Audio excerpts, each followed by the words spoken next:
Hello, lovelies. Welcome to the Fat Joy podcast, where we talk each week about how to flourish in an anti-fat world. I'm Sophia, a fat person and professional coach who loves talking to other fat people about what it's like to live within oppressive systems that marginalize our bodies, and how we still dare to have the audacity and courage to reach towards our collective liberation and embrace our joy. Please know this is an adult content podcast, so there will be swears, we will be talking about harms we've experienced, and we will be rebelling against diet culture, anti-fatness, ableism, racism, etc. If you'd like to support the Fat Joy podcast and get bonus content as a thank you, please check us out at patreon.com/fatjoy. I am so glad you're here with us. Enjoy. Hello, lovelies. Welcome back to the Fat Joy podcast. Today, I am joined by Alexandra. Oh, Alexandra, I realized I didn't ask how to pronounce your last name. Is it Shewan? Nope, it's Shewan. Shewan. Okay, Alexandra Shewan. All right. We're not going to re-record that because I think that's just part of the imperfection of a podcast. And we like imperfection because it's counter to white supremacy. So we're just going to start there. So I have been following you for a while. Selkie Counselling, which is your practice. You put out such great Instagram content, Alexandra. Like, it is so informative. You do these kind of carousels, and I find like I'm always resharing them. And then I was so delighted when I was interviewing another guest, Anne McGlattery, who is doing some great stuff within the medical school system, mentioned you and that you're friends. And I was like, oh, Could you do an intro?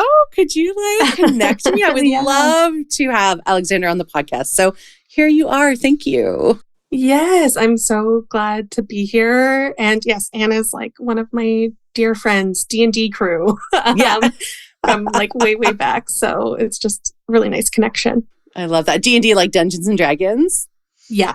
Are you total geeks? I love it. Oh yeah, we're big old nerds. Like, yeah, Anne's going to be in town in a couple weeks. I'm so excited. They're going to join in for a session or two when they're in Victoria here. That's so fun. Oh, amazing, amazing. So why don't you start by telling us a little bit about yourself, Alexandra? Sure.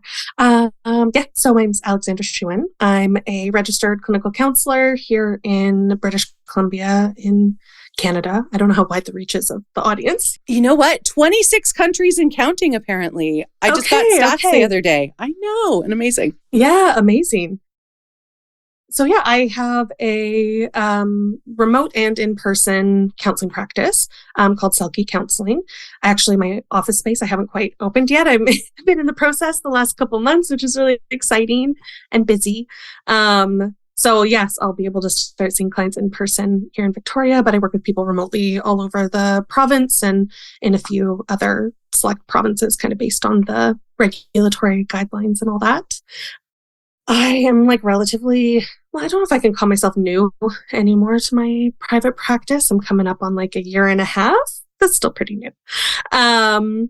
I have done a lot of work in feminist and anti-violence organizations prior to becoming a counselor. I did some volunteer coordination work for many years, which I just adored and love working in groups with people. But yeah, I'm here in Victoria. It's unceded ʷəŋən and ʊəŋən territories here that I live on as a trespasser on these Indigenous lands. What else about me? I could do the business stuff, but I could say that we know that I love Dungeons and Dragons. Big Lord of the Rings fan as well. I like to bring in some of that narrative, storytelling approach to my work, but the focus of my work, I love working with folks of all body size, but particularly as a fat person myself, there's a special place in my heart working with other fat folks. And I find often it's one of the first spaces that fat folks have to talk about their body, movement, relationship to food in a way that is not actively harmful and violent and fatphobic, which is beautiful and heartbreaking all at the same time. Yeah, that's amazing. I think I may have shared this on the podcast before, but I've done a lot of therapy, and there's only one therapist I've ever worked with who, while they are not fat, they are an anti-oppression educator and could hold space for me and what I wanted to talk about from that lens, which was amazing. But when I think about therapists and counselors and social workers that I've seen, even when I was doing eating disorder recovery, it was especially, there was no understanding, no consideration. It was just basically propagating anti-fatness comments deeply connected to diet culture. I mean, again, I wish I had known back then. I wish I had had a voice to say no. I wish I knew to choose better, but I didn't, and harm was done. We're definitely going to talk about having a trauma-informed practice, because I know that's something that you do, and you will get into that, because I think that's so important, because trauma really does happen and in these spaces that are supposed to be filled with trust. So I want to ask about the name Selkie. I've always been curious. Where does that come from? I love seals. It kind of started when I moved to Victoria, or shortly before. It just kind of, I think my partner and I were watching like a documentary about the Baikal Lake in Russia, which is like, it's really cool. Look it up. It's like I think it's the oldest and deepest lake in the world, and the world's only freshwater seal lives there. Anyway, it's really cool. It's almost like the Galapagos. Like, it's such an isolated ecosystem. So there's just like this shot of the seal in this documentary, and it was just like so cute and like fat and round, and I was like, oh my god, I like started my obsession with seals. And then I moved to the West Coast here in Victoria, and at the time, the bylaws have since changed, as they should, to protect the wildlife. But when I first moved here, you could go to like the Oak Bay Harbor and like in the gift shop buy a thing of like frozen chopped up fish and go down to the docks and just chuck it in the water, and the seals would be there to feed them. Oh, that's so fun. Yeah. So it was something I started doing for like a lot of self-care, because I was at a big time of transition in my life when I moved to Victoria. And it just brought me like so much peace to like go see the seals and to feed them.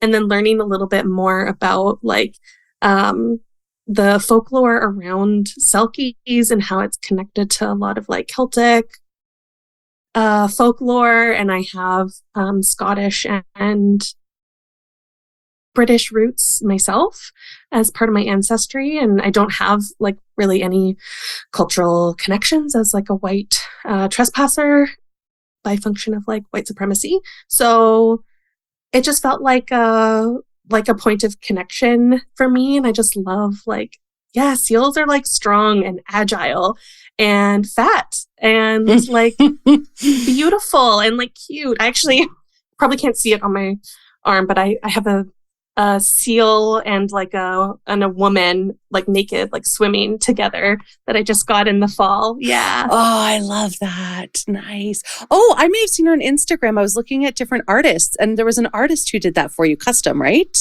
Yeah. Art Brat Comics. Yes. Oh my God. I was looking at their work. Yeah. And then I saw and it was Selkie Counselling. I'm like, oh, that's Alexandra. Okay. So I've actually seen a photo of it. You don't have to take your shirt off. Well, maybe I should show you a little shoulder later. But I love that. I get that about seals, though.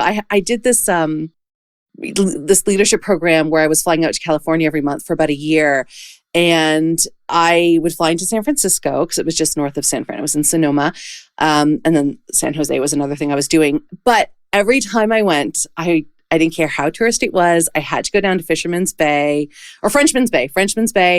And just, I would sit for hours and just watch the seals on the wharfs, like, right, Frenchman's Bay, whatever it's called down in San Francisco where you go. It's like all the different piers.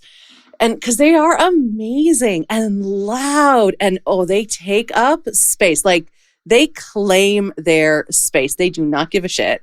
They will roll over each other, push each other. Like, there was something about, maybe that's why I found it so fascinating, was this that they are incredibly large, powerful, and yet also deeply graceful and fast. And there's something about the both end of that I really loved and have always been drawn to. And I would sit there and watch them for hours, just Same. like, right? Yeah. It's such a great name for your practice. I love that. Thank you. Yeah. And like with the folklore around Selkies, there's a lot around, like it's about transformation. A lot of the folklore too is connected to themes of like disembodiment and like, because Selkie, they're a seal by water and they can shed their pelts and become human by land. There's a lot of stories of like their pelts being stolen and them like being held hostage on land and like getting their pelts back so they can return to the sea. And Selkies can be all genders too. I just think there's like so much richness in the stories around it and like the themes. Yeah, absolutely. Oh, that's great. I'm gonna have to go read some myths about Selkie, some stories. So, Alexandra, tell us about your relationship with, journey towards the word fat. How has this word woven through your life with you? Mm-hmm. Yeah, I think, there's so much similarity in the people you interview, like on this podcast, that I think for a lot of folks it is like incredibly harmful and weaponized early in life. That's definitely my experience. It was like the quickest, like sharpest way to hurt me for many, many years, and many people did. And I would say it wasn't, well, I'm only 32.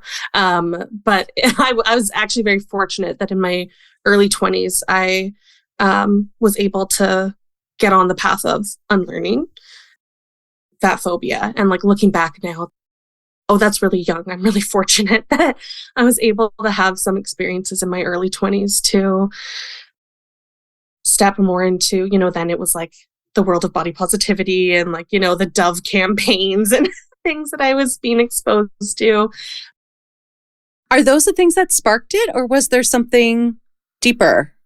That it was a lot of different things. That was definitely coming into the zeitgeist. I also had my feminist awakening at that time. I very obviously, looking back now, I've always been a feminist. Like I found a report card a couple years ago from like grade 5 where my teacher literally said like, Alexandra's thoughts about like gender equality are like very apparent. Wow, in grade 5? Oh, amazing. I didn't identify with the word for a really long time. And I even remember in high school, like making like really offensive and like disparaging comments about like feminists, with just so much internalized misogyny. And so it was in my early 20s, I finally came to identify with the word, even though I think in practice, in a lot of ways, I'd always kind of shown up in the world to varying degrees in a feminist way. And yeah, like fat liberation, like body positivity kind of rolled into that around the same time. But I do kind of have like a specific memory and moment. I mentioned earlier before we started recording, I'm a recovering theater kid. And I was doing a workshop I had just graduated my undergrad. So I was like 21, about to turn 22. And I was the youngest person doing this workshop. It was kind of like a month-long like artist residency where we did like a lot of like yoga training and like movement stuff and created like a little piece to perform at the end. And I remember sitting outside having lunch with a group of the people in the workshop one day. It's like downtown Calgary in the summer. And there's this woman who was probably in her like mid 40s at the time, which, as a 21-year-old, it's like kind of looking at her in awe. She was also named Alexandra, which is kind of cool. And she was just this like incredibly powerful woman, like artist, worked as like a dancer, like doing sex work, like was just so embodied and empowered. And I remember we're having this conversation about bodies over lunch. And she was saying like, you just got to do it. You just got to choose to like be in your body and to love it. And I was like debating her back, and I was like, but it's not that easy. And it's like, if your body size is bigger, I was like, it's not that easy. And she just looked at me and she said, just fucking do it. Done. But really, like it's really like turned something for me in that moment. And I was just like, okay, I'll try. And then I went and bought my first bikini. Oh, you did? Amazing. Immediately after. Yeah. Wow. Yeah, that's like that moment where someone holds a mirror and they like call you on your bullshit and they're like, I fiercely love you right now. You will do this. Like, you just fucking do it. Oh, yeah. So good. It gives me goosebumps thinking. I know, I have them too. Wow. Mm-hmm. And then, so how long before you wore the bikini? I think like later that summer. Amazing. It got delivered to me in Calgary. I was there. It was like modcloth, retro, modcloth, yes. High-waisted. I think it had like cherries on it. Yeah, I think I had the same one. Yeah, it was my first, fat bikini.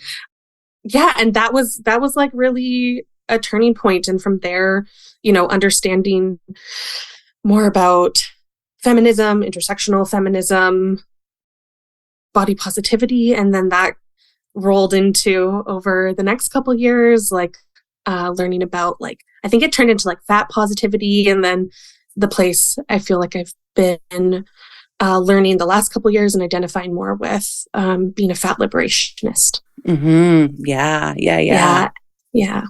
Oh. And yeah, sorry. No, go ahead. I was gonna say, and using the word fat like in a neutral way.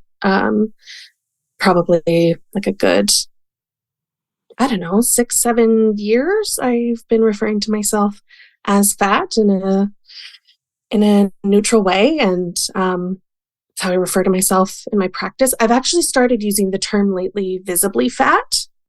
Oh, interesting. Yeah. What does that connote? What's the purpose there? I mean, this is like a very mishmash. I don't have any solid thoughts on it, but I think I'm on TikTok a lot, and there's a lot of people who are maybe in the like mid-size range who are claiming the word fat, or seeing like actually like a lot of straight size people claiming the word, not because the world actually orients to them as a fat person, but more like it seems to be based on just like fat phobic beliefs and believing that that's like a bad thing still. Anyway, I don't know quite how I think or feel about that, but saying that I am visibly fat, that I am read as fat by, I would say, probably anyone that I encounter in the world. Mm-hmm. Yeah, that's so interesting. I saw something yesterday or the day before, an article about how the phrase mid-size has now been kind of, as we've gone kind of almost like the heroin chic body type is back apparently. Oh God. Where mid-size now means like a size 6 to 8. Oh God. And I'm like, what? Like, yeah. So that's awful. Very interesting to think about. Yeah. Using the phrase visibly fat to I almost hear it as a making sure that the identity doesn't get lost, because a lot of people do just use the word fat, like they'll kind of scrunch over to the side and look, I'm fat, that horrible stuff. Whereas no, I'm visibly fat. I'm read as fat. I have systemic barriers because of my fatness. Like, that's a very different thing. So I think that word visible, conveys that really well. Yeah. That's what I've been kind of toying around with, and that's how I feel about it, at least for now. That might change, but and it kind of does, right? I mean, it used to be all like, I was like body positive this, and I work with people with curves, and so language changes. And I think thinking about it and trying it on and playing with it and adapting and growing it is I don't know, I think part of the joy of this work. Like, how can we be even more equitable? How can we be even more justice focused? What are the words we can use to convey that? Is such an interesting space to be in. Yeah. I like that. So we're going to talk about embodiment, which is something that has not come up on the podcast yet. It's one of the reasons I was super excited to talk to you. We're going to talk about trauma-informed practice. We're going to talk about how all of this comes together in the work that you do. I know you've also worked with the Body Trust organizations. We can talk about that too. But let's start with, I think this word embodiment is used a lot. I use it a lot. I probably use it wrong. When you say I do embodiment work, what does that mean for you? What's your kind of way into this concept? Yeah, that's a big question, because I think embodiment is a pretty broad concept. I don't think I have the singular definition of it, but the way that I like to think about it is getting in touch with sensation in the body, listening to the body. I was fortunate to have a supervisor who's somatically trained when I was in school, and I just learned so much from her in those techniques. And it's we live in this white supremacist, Eurocentric, Western society, at least, you and I do. And that is a world that tells us to just live from the neck up. That's the best way to survive. That's the safest way to survive, to be seen as rational, thinking beings, not as feeling humans. And there's a lot of ways that gender also gets tied up in those sort of standards. So embodiment I see as a way of being in the body instead of observing the body. I think it's helpful to think of kind of in contrast to the concept of self-objectification, which takes us out of the body. It takes us into thinking, judging, rationalizing, often shame too, of viewing our body from an outside perspective and thinking about how we're being perceived, how others might be thinking about us. And I think to be embodied is to feel a little bit more at home in your body, to feel connected to what it's telling you, when it's possible to listen to that felt sensation, that gut feeling, and moving towards more pleasure, more joy, which you said, oh, we haven't talked about embodiment on the podcast yet. I think you absolutely have. The whole podcast is about joy and how is joy not an embodied experience? That's true. Yes, you're right. Thank you for that. Yeah, that is true. Yeah. I love that way of it's almost like we move from human doing to human being, just kind of that. It's interesting. So I always feel this very viscerally as because I'm very head, neck up and have been most of my life. And then I've had to work for the last 10 years to kind of very viscerally, I imagine taking my energy that's sitting somewhere on, in my crown area, my forehead, and dropping the ball down to where my sternum is. It's and I have to remember to that. I have to embody it. I have to intentionally draw it down my body, because it's not, I think it's becoming more and more my natural state, but has not been for decades my natural state, which is to connect to my body. And I think a lot of that is because with diet culture, with anti-fatness, we're separated from our bodies very early. Is this what you see and what you think about with embodiment? Oh, absolutely. And I think that speaks to safety too. It's often safer to exit the body and to stay in the rational thinking place. But it absolutely starts so early, and the way that anti-fat bias converges with all the other forms of oppression, experiences of violence that can generate trauma, all of those things kind of set up this perfect storm to make leaving your body the safest thing. Right. And also, there's a lot of ways I see too. I think maybe this is what you were speaking to. I have felt this as ways to make up the social currency to make up for the fact that like we have fat bodies. We need to be like as smart as we can be, as like well-read as we can be, right? Because people are going to automatically perceive us as being ignorant and lazy and unintelligent. And there's definitely gender socialization aspect to that as well. Absolutely. Yeah, for me, it was, I had always had like the best hair and the best accessories and the best clothes. I was like so outward, like, I don't know, what's the word? Like accessories and accoutrement. Like I was always presenting as if that would hide my fatness, hide my belly, hide my whatever. Yeah. What's the impact on us psychologically, physically, spiritually, mentally, like when we do kind of separate from our bodies? Like what does that actually do to us as humans? Yeah. Oh, that's a really good question. What comes to mind is kind of a version of Naomi Wolf's quote in The Beauty Myth that, was it like a culture obsessed with like dieting is one that's like easier to control. I think like this is maybe a little tinfoily hat. I love tinfoil hat. I love it. Bring it. Yeah, I think it's a lot easier for these systems to perpetuate themselves and to continue to oppress people if we are so individually focused and so hyper vigilant about, think about it. It's like our bodies, something that we interact with like on a near constant basis, our relationship with food and movement. These are things that we are like constantly doing, that we have to do.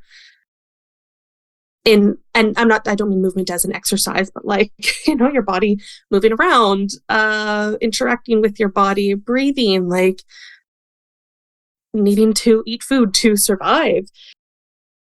And to stay so hyperfixated or hypervigilant on edge in like an anxiety, fight or flight response about that, it's going to be a lot easier for people to transgress our boundaries, for us to operate within these systems. And, there's like both a benefit and a drawback to that, because one, we have to survive, and where's there also space to challenge those systems and how we show up in the world.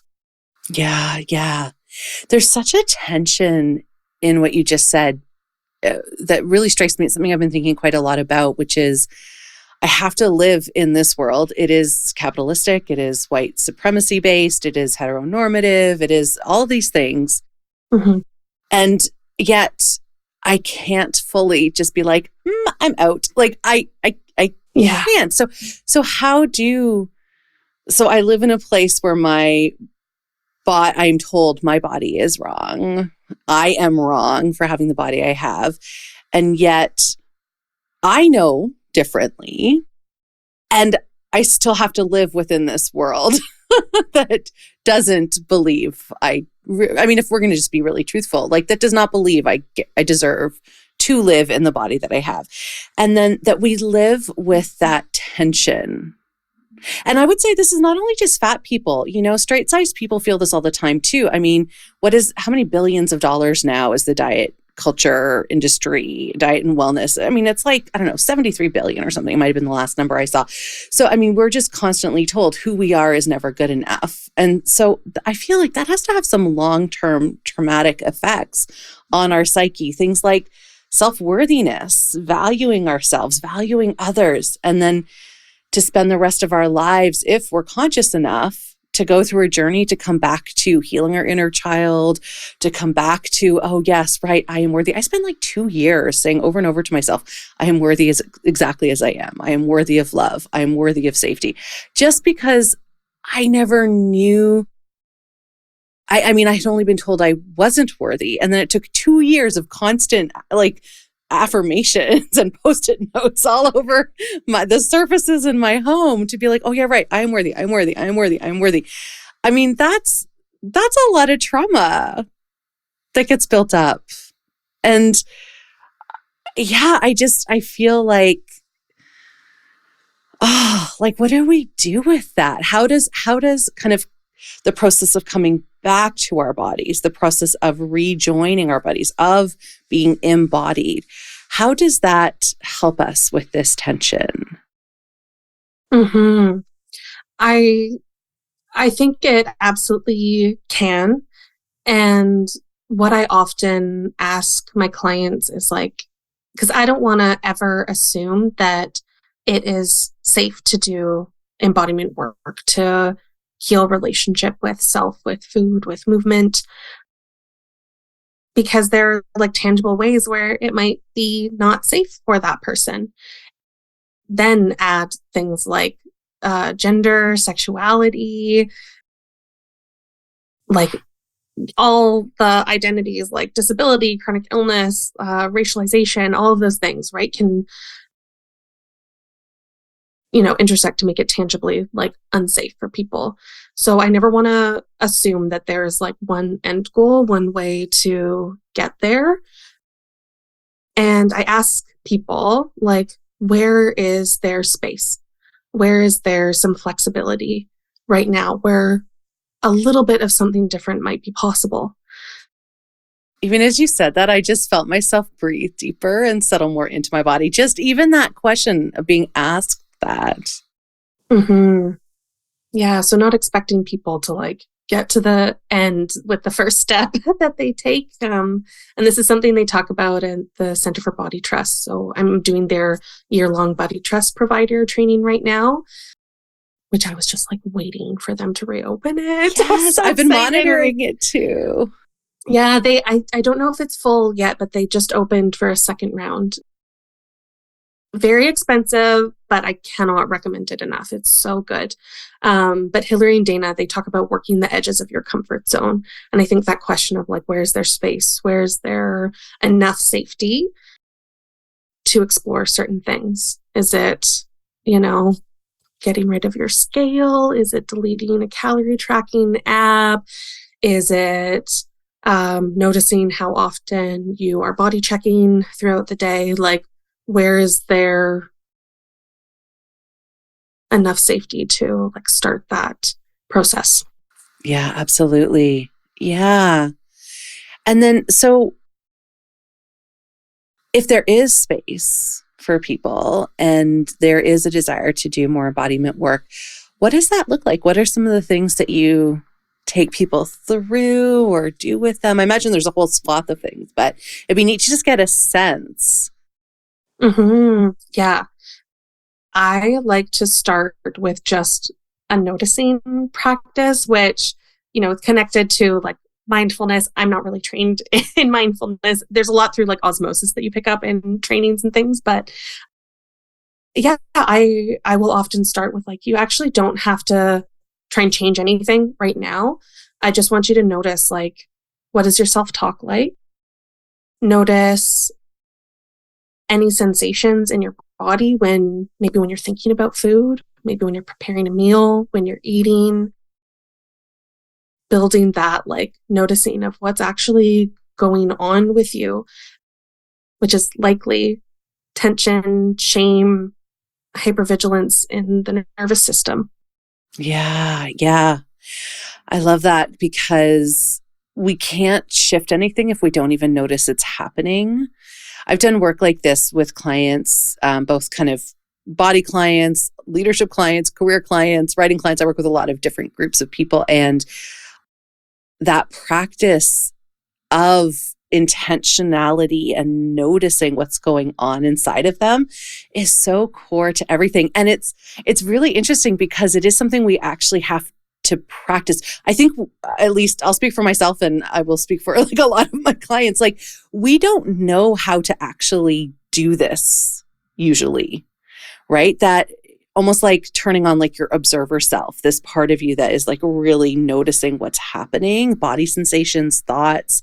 Whenever I do inner critic work with people and they start their, they may, I'll invite them or they may decide what would be helpful for them is to kind of notice and write down what their inner critic says to them in a day.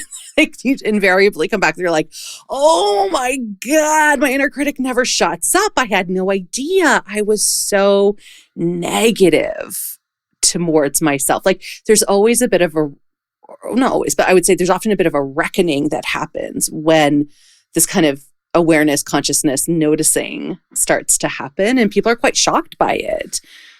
Yes. And also by noticing, what it does is it immediately orients you differently to what's going on, especially with like inner critic thoughts. Noticing that voice, it inherently like puts you a little bit outside of it. You have to take a step back to be able to see it and to notice it. And then maybe is there some space to explore, like, is that your voice? That's something I ask I know. clients a Whose lot. voice is that? I know. Yes. Yeah. And Yeah. sometimes, it's very clearly a person. Sometimes it's more broad. My own is like one specific person. Oh, mine too. It's always that voice. Yeah. Yep. Agree. Yep. But yeah, it immediately helps people to get just a little bit outside of that, to be a bit outside of the experience as opposed to like totally enveloped by it. And which can re-traumatize. Yeah. And maybe to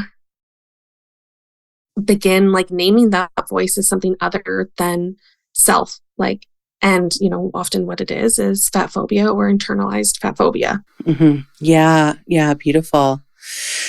So you start with connecting people to their noticing, bringing awareness to their body sensations, what they're hearing, and then where do you and again, I imagine this is different for others, but is there like, where do you go from there? Like, how does the shift, whether the mindset shift or the kind of shift into body, how does the action part start to happen? That's a hard question. This is making me think of a couple sessions I've had recently, and like how people often, recovering from diet culture or like considering leaving diet culture, like you want the plan, right? Like the plan is, yes, please, 3 steps. Right? And I don't have that. And, sometimes I feel, like the bearer of bad news for people. It's like, I don't have a 12-step process for you.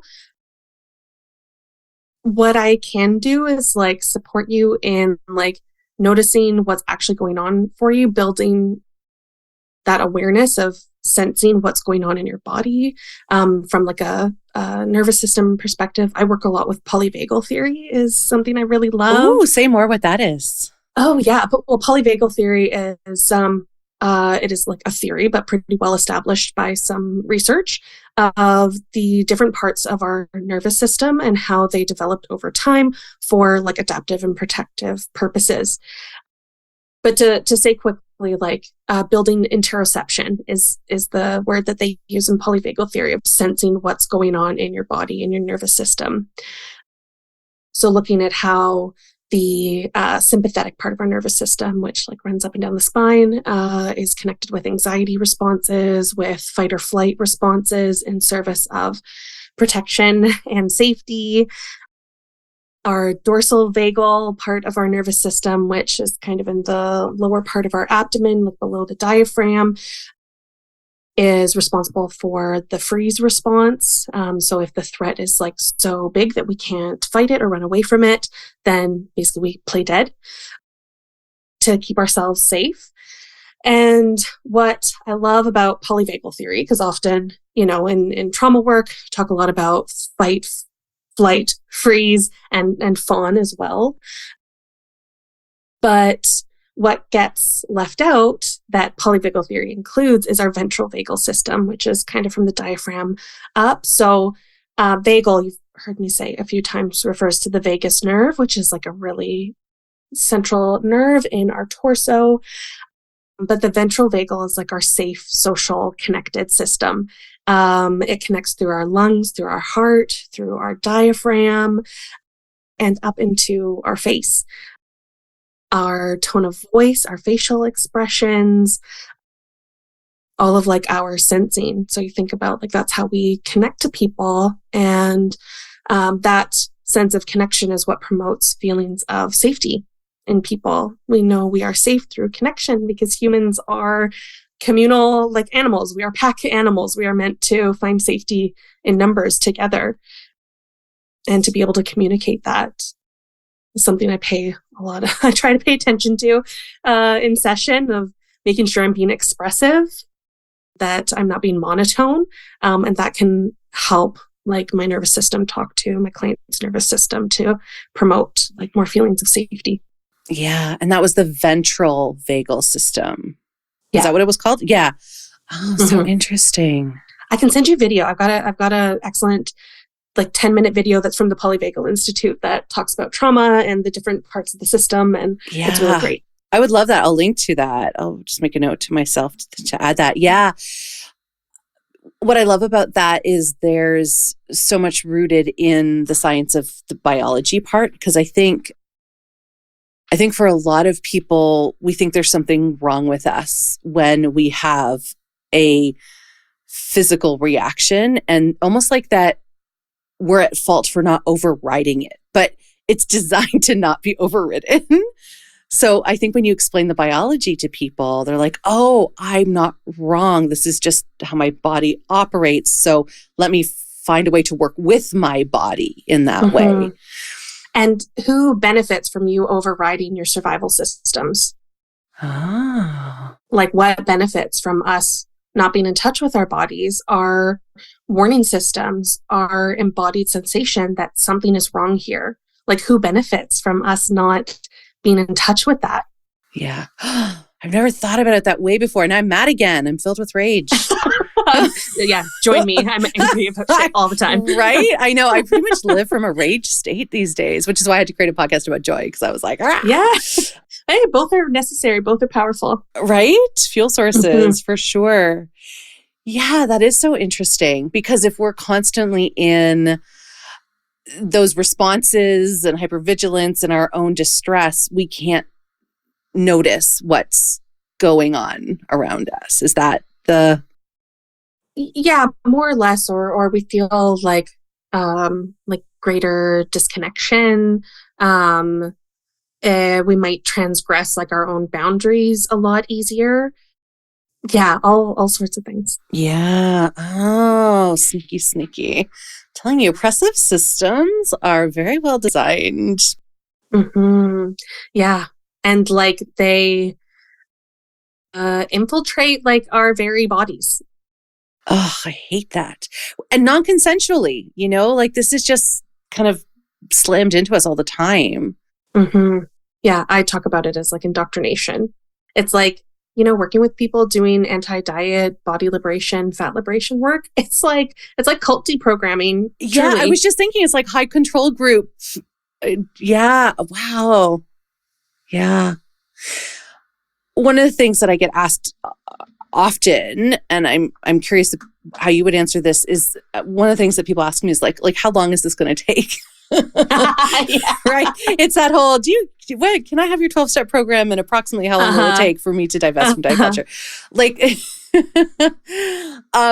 what would your response be to that? Like, how do you... this is me being Debbie Downer, bearer of bad news again. Yeah. For people. I'm really transparent with people that like it's not overnight. Like this shit takes time. You've had a lifetime of being indoctrinated and brainwashed by all of these ideas that are so interconnected. Fat phobia, healthism, ableism, transphobia, racism, colonialism, like all of it is so woven together. And from birth, like we learn all of these things, and it takes a lot of time to rebuild that trust with yourself and to even accept the idea that you can be trusted with your body. Say more about this, because this is something so powerful to realize that you can be trusted with your own body, because I don't think most people realize they don't actually trust their own bodies. Yeah, what's that transition like? Well, so this is all very directly from Center for Body Trust, if it isn't clear from the name. But Hillary and Dana talk about this all the time, and Sirius Bonner, who's one of our facilitators too. The first thing they say is body trust is your birthright. you weren't born not trusting your body. You know, as babies, we know to cry when we are hungry, and to be fed and to move and to ask for what we need. Some of us get that, you know, messaging overridden sooner than others based on whatever experiences. But if you think about just the concept of trust in general, it takes a really long time to build, and it can be broken in an instant. And then you think about, well, in terms of diet culture and these oppressive systems and fat phobia, it's not an instant. It's a lifetime of being inundated with this messaging. And that takes time to undo. And there's, you know, always those learning edges of like, you get to one place and you realize like, oh my God, there's all this more that I can see now, that I can understand now, and that I need to work on and unlearn. I would say in my own experience, which I have a lot of privilege behind me to be able to get to this place. I'm about like 10 years into this like personal work. I would say at like year 7 or 8 is like truly when I felt myself settle into it. And that's not to say that there wasn't like a settling that happened all the way. And I have a long way to go still. Like I'm very much so a learner and try to be like alongside my clients and all this, and recognize like I do not have it all figured out. Like my shit is messy a lot of the time and hard, and that's okay. But yeah, I would say like a good like 6-7 years. And then, you know, part of it too is like, as you do this work, it's pretty common for bodies to change. Like my body size has gradually, consistently increased. I have not reached really like a plateau. I guess maybe I have, but I don't know. Like my body is like significantly bigger now than when I started doing this work. And then that becomes like a whole new way to reorient to myself. And, you know, now that like access is a much more significant issue for me than it used to be. And like, you know, probably not going to be doing a whole hell of a lot of traveling until I'm able to buy like first class tickets and all of these things that impact me in a different way now. So there's, you know, that new edge of like learning how to, I don't know, exist. Yeah. Yeah, it takes time. And it's also too something I talk about, and I have like clients ask me, like, does it get better? Like, does it get easier? Do the thoughts go away? Does the self-criticism go away? The hypervigilance around food and movement? And I often say to people, like, I'm not looking to sell you a quick fix. I'm not going to lie to you like diet culture does. I'm not going to say that it's instant or that it's ever even going to completely go away. But your relationship to it changes. Your ability to notice it sooner and name it as internalized oppression. And also to notice, like, this is a big thing too.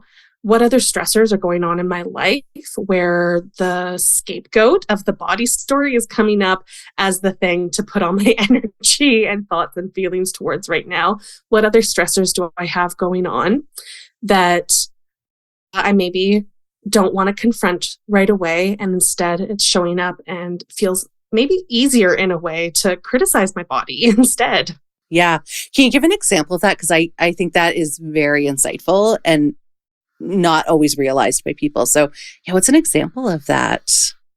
I guess I could use like myself as an example, but like just like buildup of like stressors, you know, like running a business, opening an office space, prepping some like consulting work and talks that I'm going to be doing. And then on top of that, I have a hormonal disorder. And so when my cycle hits at the right spot, like, yeah, I still have days where I have a harder time with my body image. Absolutely. And adding all those other stressors on top, it's going to be harder for me to like access that like connected, calm, safe part of my nervous system, because I'm perceiving and experiencing all these other like threats and stressors in other ways. So yeah, or like, I don't know, family stuff going on, like tension in like various relationships, like at work, if it's a particularly heavy week, things like that. Yeah, we often get taught under this system of fat phobia that like the body is the only thing that we need to focus on. Like that is the scapegoat. That's what I refer to it as. It's like, well, no, if you just fix your body, then everything else in your life will be fine. So I'm not going to pay attention to any of this other stuff, the maybe like trauma healing that needs to be done, the shitty abusive relationships that I need to leave or change my orientation to. Instead, I'm just going to lose 10 pounds and everything will be better. Everything will be better. Yes. Yeah. The lie of that is monumental. Yeah. I wanted to kind of to agree with you on the time frame. That's very similar to my time frame as well, like that 6-7 year mark that I'm at about now, where it has hit a really beautiful level where I'm like, oh yeah, I haven't thought this thought in a long time, or I haven't done this thing in a while. And at the same time, something else will happen. I'll be like, oh, that's still there. Okay, time to go deeper.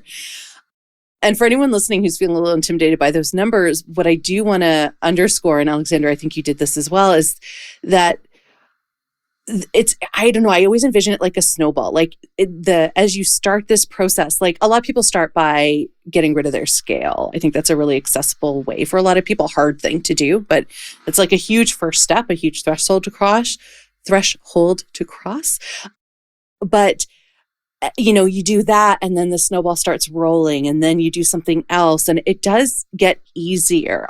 I really found like that first 6 months to be the hardest, to just kind of, and also even managing relationships. Because I imagine that's another thing that comes up in your practice because you're starting to change your way of being and thinking and relating to your body, but then everybody else, for some reason, they're not changing the same way. And then so dealing with relationships can be really challenging as well here. Oh, absolutely. And like all the baggage that comes with those relationships, which like a lot of this is like family of origin relationships. And like, is diet culture not a form of like intergenerational white supremacist violence? Yes. That gets passed down and continues to traumatize people from generation to generation. Yeah, it's hard and it's possible. And another thing I say to clients is like, I am the fattest and the happiest I've ever been in my life. Yes, I say that too. Yeah. And I am. And I feel the safest I've ever been. I didn't realize I never had a sense of safety before. I was so oblivious. I didn't even know it was missing. I didn't even know that was a thing, really, until about 3 years ago. And I was like, oh, this is safety. And talking about embodiment, I could feel it in my nervous system. My nervous system was not, I'm a pretty high energy, like 100% extrovert person. So, which means for my body, I can be very like high frenetic energy.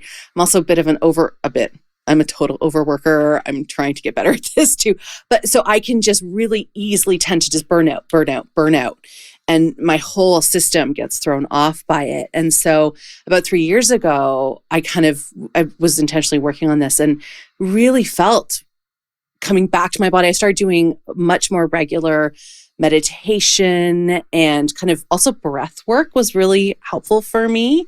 Because I think again, probably quite gendered, but like many women, I breathed only with my chest. And so learning how to like breathe with my diaphragm and let my belly expand. I mean, bellies aren't allowed to expand. You're supposed to constantly suck them in. I spent 40 years sucking in my belly, right? So allowing it to move. And I remember the release of that, like I would cry. Like there was just so much happening in my nervous system when I kind of found that I had never had safety in my nervous system before. And it was such a shock. I'm like, God, I'm 40. I'm 40, almost 43. But at the time I was about 40. And I'm like, it was weird to discover safety at 40, you know? And some people never get there. Oh, I know. I know. Yeah. And then we just live in this activated way. Yeah. So, Alexandra, I also wanted to ask you about this concept of having and running a trauma-informed practice. I think this is one of those terms that I hear a lot, but I don't know if I even have a really good sense of what it actually means. You're not alone in that. Okay. The word gets, the term gets thrown around. And by people who I don't think have trained, I assume there's some kind of training. Okay. Yeah. No, there's no singular training. Okay. Yeah. It gets used in a lot of different ways. I'm actually going to be doing a talk on this for dietitians in Canada at their conference in May, which I'm really excited about. That's so cool. My friend Donna might be there. You might meet my friend. She does dietetics. Yeah. My perspective on trauma-informed practice is that it must be anti-oppressive to be trauma-informed. Because living under systemic oppression is violent, and those experiences of violence generate trauma responses. And so if you are claiming to do trauma-informed work, but you're not bringing in that lens of intersecting identities and experiences of oppression and really centering the complexity of your client's experiences, one, you're probably perpetuating trauma and maybe re-traumatizing clients. And like two, it's like, I mean, it's not really trauma informed, and I think too, you made a comment at the start about how you were fortunate to find like one person who had that lens of anti-oppression and to maybe include fatness in that. There is just such rampant fat phobia in this industry, in this field, which is why I also do consulting work and train work with other counselors, dietitians, like people in related fields to talk about like how to not perpetuate violence to your clients and how you're doing your work. Because to be trauma-informed is to build a sense of safety. It's to build a relationship. And if you are microaggressing your clients or just discriminating against your clients, you're not building safety. That's not safe. And I think there's a lot of ways to, like, I approach trauma-informed practice also from a feminist anti-oppressive lens, which means that I show up very human in my work. I am not a blank slate. I am not neutral. I do not think that is possible. I think it is violent to perpetuate this myth of neutrality in doing this work. I'm so glad to hear you say that. That's something that always pissed me off. I'm like, no, be a human with me, please. Yeah, absolutely. I don't blame counselors for thinking that way. Oh, the programs we go through drill that into you so hard. And it's like, heaven forbid you say a single thing about yourself, because then you're taking away from the client's experience. And it's like, you know what? For a lot of my clients, I'm the first safe enough fat person for them to talk to about this. Yes. And I'm just going to pretend that I don't have my own experiences in my body. And I'm just going to leave them hanging, continuing to feel isolated in their experiences. Absolutely not. No, I'm going to say yeah, I can relate to that. I'm going to share a little bit about my own experiences in my body, my own journey towards more embodiment and body acceptance and fat liberation. And I think that's being trauma-informed too. Yeah. Oh, I got loud. I got excited about that. I know. I was like, yes, everything you're saying. I'm like, yes, we do. We need more of that. Yeah. I hate the blank slate approach. I have many experiences with this with different therapists, and it was just so infuriating not feeling, because it takes away from the connection. There's no connection then. And because what are you connecting to? Well, and I wonder too if it's so connected into power dynamics. I'm the therapist, I am the expert, so therefore if I were to share any of myself, I would then decrease my power again. So that's then rooted in colonialism, supremacy, and all the other oppressions. Exactly. And back to the Freudian psychoanalytic days where you weren't even looking at the person. you're lying down looking at the ceiling and they're like sitting creepily behind you. Like, talk about power dynamic. Right. Yeah. Oh my gosh. Oh my gosh. Well, it's so nice to hear about how this is being done differently. I will say, you know, these therapy experiences, I think when I discovered coaching by being coached by someone who was doing coach training, I was like, hey, can I use it as a guinea pig? Because I'd never heard of it before. It was one of the reasons I fell in love with coaching, because it does allow you to bring in your fuller self as a coach. And it's a different type of relationship and it's designed that way.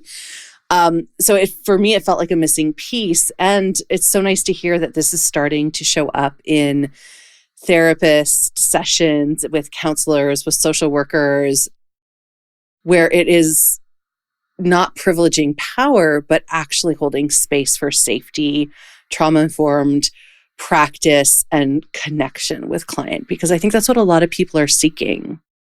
Yeah, absolutely. And I get that feedback from people. Even in consultation, I tell people I'm not a blank slate. You're going to know my opinions on certain things. You're going to learn things about me as we're working together. And staying really open to feedback as well, which is also part of building safety, soliciting that feedback frequently from clients, actively asking about harm that might be occurring in session and trying to build a lot of safety around that, honoring however much the client feels safe enough to share, and going really slow.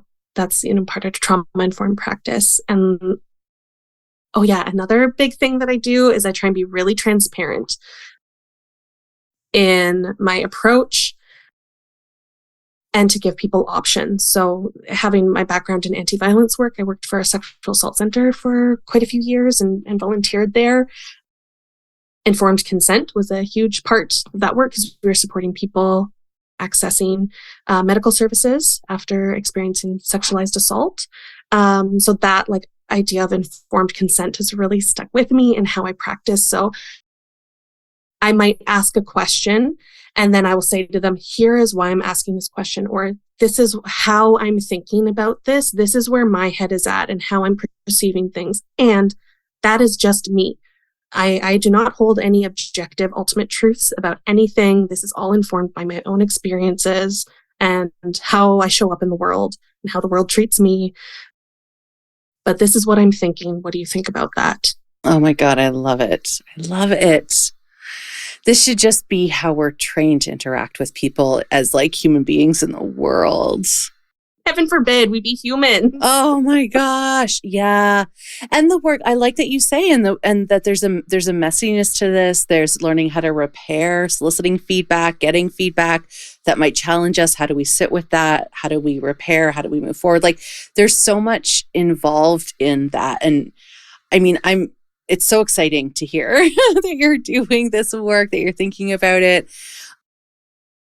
For people listening who are like, oh my gosh, I need to find someone like Alexandra, or maybe Alexandra, I hope that too. But what are some of the ways that people are there questions they can ask therapists or counselors or social workers? Are there how do they find a type of support person like yourself who is thinking about these things, who can create that safety for them?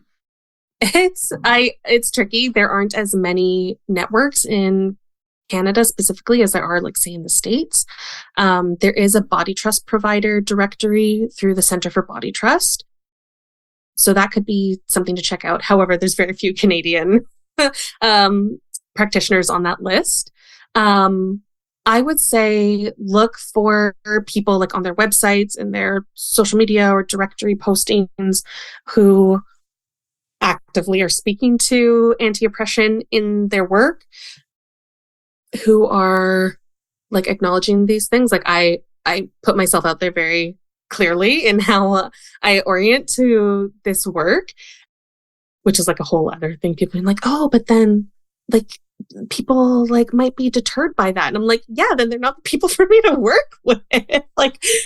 Yeah, anyway, that idea that we have to be all things for all people as a therapist is so absurd to me.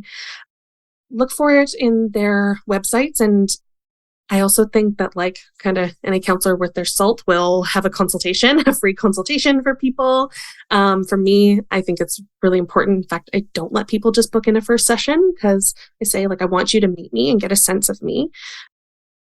Notice like how you feel around me. If I'm going to be the right person for you to work with, ask me any questions that you want to. I have certain points that I can speak to, but I encourage people like, what is important for you that you want to get out of counseling? Ask those questions in the consultation, or send an email and say, hey, what's your experience working with XYZ? What's your training around it? Demand those things of the person that you're working with. Like they should be showing up for you, not the other way around. So I always really encourage people to, ask those questions, ask really directly, and trust your gut feeling when you meet the person. And if you feel safe enough and that you could build a relationship with them. That's such good advice. I think there can be a little bit of like white coat syndrome that happens with, where we think, but it's the therapist. They like, we also kind of give away our power pretty easily to therapists and doctors. And so this whole idea of self-advocating, of asking, hey, do you run a trauma-informed practice? What are your anti-oppression principles? How do you enact that within your practice? How are you going to create safety for me as a fat person?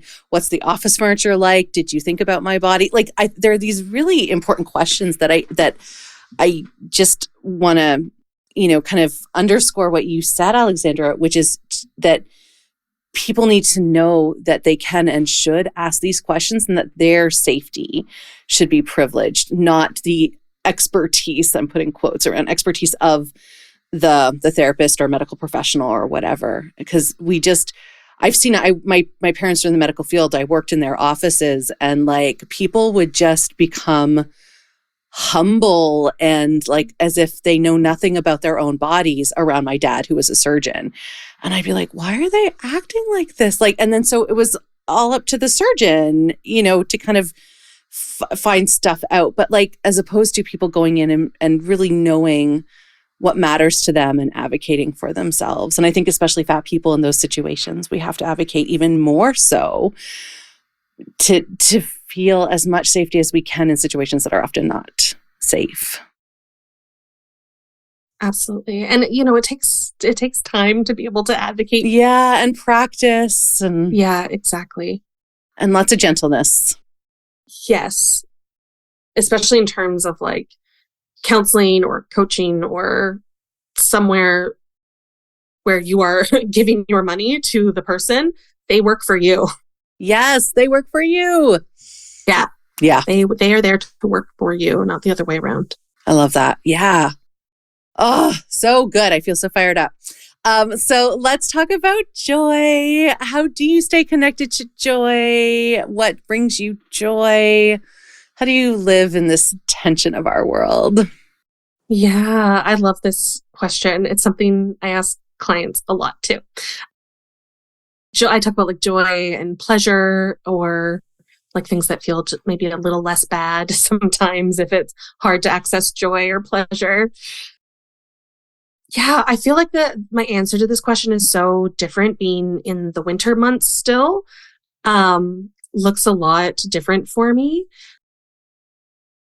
I think the biggest thing is like the relationships that I have, my partner, my friends, my found family, my nibblings. Like I have so much joy and connection in those relationships. I have a lot of really incredible fat people in my life who just like get it, and being able to have those relationships where I don't need to explain any of it. Like it's all immediately understood. We're on the same page. We can have challenging conversations, but we can also just have like a lot of fun and like make jokes together. I mean, weekly D&D is a big part of that too. Like it's so fun. It's so joyful. I've been running a game for the first time ever over the last few months. It is set in Middle Earth, which is really exciting, but also kind of stressful in ways for me because I love it so much. I'm like, am I getting it right? And it's like, no, you can just do whatever you want. Would Tolkien approve? Yeah, right. He was constantly rewriting his own stuff. So yeah. I figure it's fine. But yeah, just getting to like be silly, be ridiculous with my friends and doing like a weird voice for a goblin that they got to meet, you know, like, and just being like funny and like having fun with my friends brings me so much joy. Sending TikToks back and forth with my older nibblings who are both teenagers now. That brings me so much joy, just getting those like little bits of connection and sending like funny videos back and forth and seeing what they post and like what they're interested in. I love so much. I wear my title of auntie with like a huge amount of pride. It's like so important to me to be an auntie and to show up for all my nibblings. Brings me so much joy, like a truly incredible amount of joy. Yeah. What else? Oh, I'll be honest with you. I was thinking about this question. So like, Sophia's going to ask me like, what brings me joy at the end of the episode? Another thing I've been trying to do a lot more lately, and I was thinking about this in terms of embodiment too, is just singing to myself, which again, recovering theater kid, I wasn't a musical kid, but I did a couple of them, and I've just always liked singing. I've never really formally trained, but I think I'm like half decent at karaoke.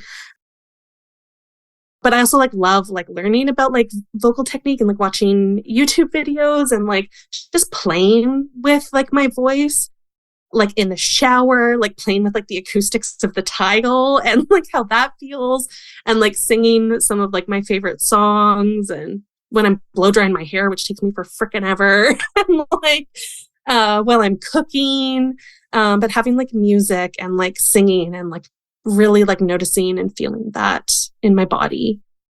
Well, and I could be misremembering, but isn't like humming and singing, it connects into polyvagal stuff, right? Like, isn't it a soother or something? I read that somewhere. Yeah. I don't know exactly, but that sounds right. Yeah, because I remember reading something about anxiety, and humming and singing out loud were two of the techniques because it helps, I guess, soothe an activated vagal nerve. I don't know, whatever it was, but yeah. I also, as much as I love the biology side of things too, I also like to think about like what makes us human, like what kind of cultural practices have humans had across all of history. You know, like we sing, we dance. Yes, we tell stories. Yes, tell stories. I think that's play instruments. Like I think that is integral to our well-being, and there's a reason why that has been tracked across cultures and across time for humans. Which I would say, actually, this is another thing that brings me joy. I love watching YouTube videos about dinosaurs and learning about like, archaeological history. Oh, there's a really good PBS channel. Yeah, called Eons, PBS Eons. I just love like watching little 10 minutes and learning about different like fossils and dinosaurs. And I find it's actually been really helpful for my perspective and like my worldview and like overall well-being, like understanding more of like the scope of our planet and what life on this planet is like. And I also just find it interesting. And I learned my favorite dinosaur. Well, it's not dinosaur, it's a pterosaur. Anyway, my 5-year-old nephew would be very impressed with you right now. Okay. Look up Asdarchids as a class. This is another kind of like similar to seals. Asdarchids, my favorite is called Quetzalcoatlus. Oh, I know that one. Do you? Yeah. Okay. They're like giant flying giraffes. Yeah. Which is like, they seem like there's like this giant creature that seems like it shouldn't be able to do what it does, and it can. It could fucking fly, and it literally, like this giant head, giant neck, like a flying giraffe. It's just amazing. So cool. I love it. I love it. I love that we're ending on dinosaurs. It makes me so happy. There you go. Oh, Alexandra, thank you. This has been so wonderful to talk to you. I have loved learning from you this last hour-ish. And yeah, I feel the immense gift you must be to your clients with just your presence, with your commitment to expanding your own knowledge, learning, holding space for them and safety. And yeah, like how lucky are they? Thank you. Thank you. I really appreciate that. And I feel like such a lightness now. Like this was very joyful. Right?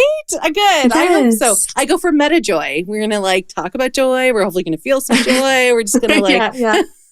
Mm-hmm. Awesome. Thank you. Yeah. Thank you for having me.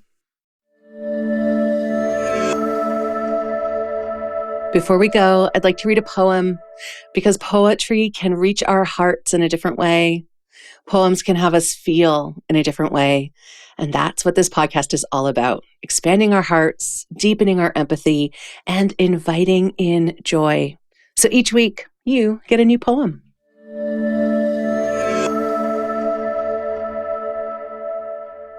Alexandra Shewan's practice is called Selkie Counselling. And I loved what she shared about why she loves Selkies. And so I found a poem about Selkies, or titled Selkie, that feels like it connects to the episode's themes of embodiment, permission, self-agency, all while living in a challenging world. So this poem is by Rachel Plummer, and it's called Selkie. The secret me is a boy. He takes girlishness off like a sealskin, something that never sat right on his shoulders. The secret me is broad-shouldered. The sea can't contain him. The land can't anchor his waves to its sand. The secret me swims with big fish, brash. He swaggers like a mermaid, bares teeth like daggers, barks at the moon when it's thin. He's whiskered, that boy, thick-skinned, quick-finned, always turning tail. He wears his own skin like a sail, lets it carry him to where salt swallows mouthfuls of air. Let them find me there by the shore, the girl seal with the secret boy inside, rough-voiced, black-eyed, washed bare as the beach by the tide.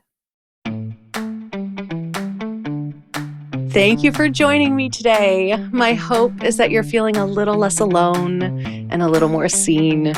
So until the next episode, you can find me on Instagram at fatjoy.life, on YouTube at youtube.com/@fatjoy, and on Patreon at patreon.com/fatjoy. Please do check out the show notes for how you can connect with my amazing guest and for the links to the poem. All right, lovely. I am sending you off with my best wishes for an abundantly Fat Joy day, and I look forward to talking to you again soon. Bye-bye.